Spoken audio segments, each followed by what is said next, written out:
Assalamualaikum warahmatullahi wabarakatuh. Kepada yang terhormat Ibu Dr. Nita Agustina Nurlaila Eka Erviana MPDI selaku dosen pengampu mata kuliah media dan sumber pembelajaran serta teman-teman yang berbahagia. Perkenankan kami dari kelompok 3 untuk menyampaikan materi mengenai konsep dasar sumber belajar. Dengan anggota, saya sendiri Juwita Sari sebagai moderator, Nurul Hidayah sebagai pemateri 1, Ladia Serli Bahariski sebagai pemateri 2, serta Vina Syifaul Qalbiyah sebagai pemateri ketiga. Ada 4 topik yang akan kami bahas. Untuk topik yang pertama yakni peran sumber belajar dalam pembelajaran. Topik kedua, kriteria sumber belajar yang relevan dengan SD atau MI. Topik yang ketiga, prinsip penggunaan sumber belajar. Dan yang terakhir, macam-macam sumber belajar. Untuk rekan-rekan kelompok 3, saya persilahkan untuk menyampaikan materi. Materi pertama akan membahas tentang peran sumber belajar dalam pembelajaran. Yang pertama, peran sumber belajar dalam pembelajaran individual. Pola komunikasi dalam belajar individual sangat dipengaruhi oleh peranan sumber belajar yang dimanfaatkan dalam proses belajar. Titik berat pembelajaran individual adalah pada peserta didik, sedangkan guru mempunyai peranan sebagai penunjang atau fasilitator. Peran yang kedua yaitu peran sumber belajar dalam pembelajaran klasikal.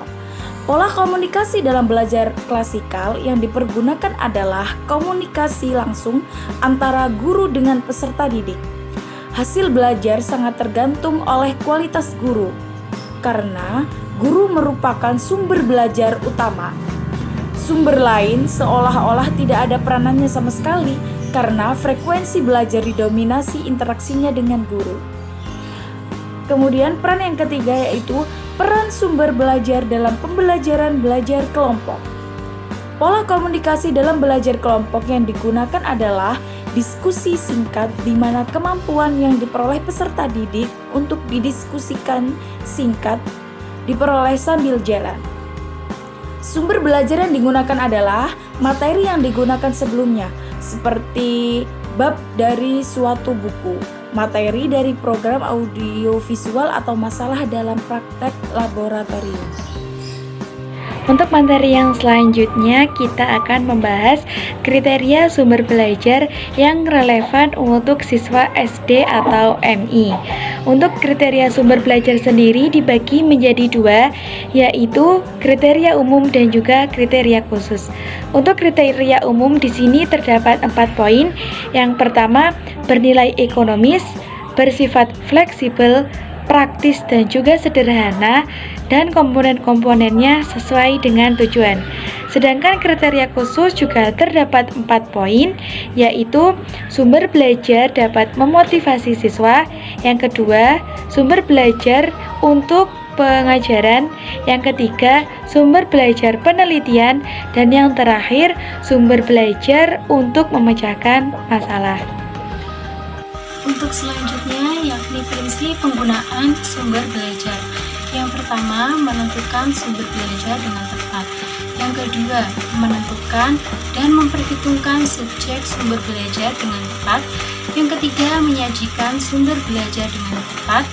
Yang keempat, menempatkan atau memperlihatkan sumber belajar pada waktu, tempat, dan situasi yang tepat. Macam-macam sumber belajar. Sumber belajar sendiri dapat dibedakan menjadi 2, yaitu sumber belajar yang dapat direncanakan dan sumber belajar yang dapat dimanfaatkan.